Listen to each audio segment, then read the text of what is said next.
I'm John Erking. This local news is a service of Flagler County's Toyota dealer, Beaver Toyota, here to wow you. The Flagler County Commission voted unanimously Monday to build a new Flagler County Sheriff's Operations Center in Palm Coast, next to the county library on Palm Coast Parkway. The vote makes official the permanent abandonment of the old Operations Center in Bunnell, which Sheriff Rick Staley and his staff refused to work in because of ongoing environmental health concerns. Commissioner Dave Sullivan says while it was the right thing to do, it will have consequences. There's only so much money that we can get hold of and do it in a reasonable fashion, and therefore plans that we had for the budget for the next couple of years we'll have to tighten up.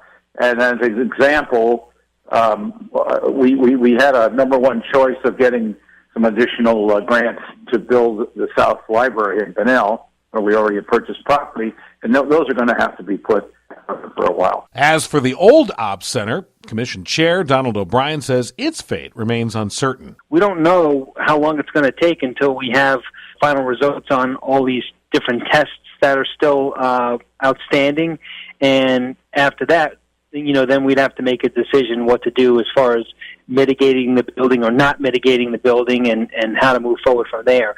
And we didn't want to tie up the sheriff's operations any longer than we already have. It's been 11 months since that building's been vacated. The new building will likely cost between $12 and $15 million and be about 40,000 square feet in size. The decision also means the homeless camp currently on the site of the new Sheriff's Center will eventually be removed. Heidi Petito, the county's General Services Director, told the Commission that in advance of a fire mitigation project, they had to first remove 211 cubic yards of trash from the homeless camp and then dispose of 14 cubic yards of human waste, as well as drug paraphernalia discovered at the site. Brush and downed trees on 8 acres of the 19-acre parcel were cleared between March 11th and April 11th. While the project began on a sour note when public opposition halted plans to move the approximately 40 homeless people from the site, they have since been allowed to stay while being moved as needed during the mitigation project. But once construction of the new Sheriff's Center begins, the homeless people living there will be forced to move elsewhere.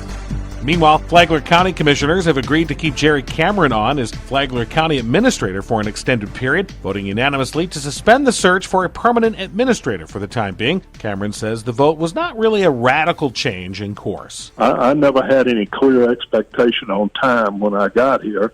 It would depend on what the commission ultimately wanted me to do. And they proved that they want me to address issues that they had outstanding for a while, and that's what I've been doing. Cameron was hired to fill the administrator's seat left vacant with the resignation of Craig Coffey in January. This portion of Flagler's Morning News brought to you by the Daytona Beach International Airport, Sunwing Airlines nonstop to Toronto, and starting in May, nonstop flights to New York City via American Airlines.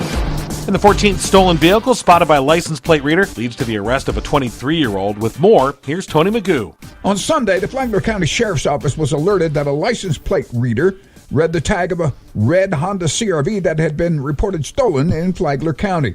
Deputies found that vehicle traveling on Seminole Woods, and after a lengthy chase that included deployment of stop sticks, the vehicle came to a halt on Old Dixie Highway after 2 flat front tires. The driver, 23-year-old John Germain, and his passenger, 24-year-old Bradford Patrick, exited the vehicle without incident. This is another example of how leveraging technology can help us effectively solve and prevent crime in Flagler County, Sheriff Rick Staley said. Thanks to the great work of our deputies, and this new technology was arrested for grand theft of a motor vehicle, as well as carrying a concealed weapon during the commission of a felony. Sheriff Staley noted this crime would have been prevented if the keys had not been left in an unlocked car overnight. For Flagler's Morning News, I'm Tony Magoo. When you're new at something, you might need to look at it like a puzzle. That's what Palm Coast News City Manager Matthew Morton says he's doing as he continues his assessment of the city. You can start to figure out how those puzzle pieces fit together so I can get a lay of the landscape and understand what really we have in front of us, what opportunities we have in front of us, and what challenges we have in front of us. Morton said that as he continues to assess Palm Coast,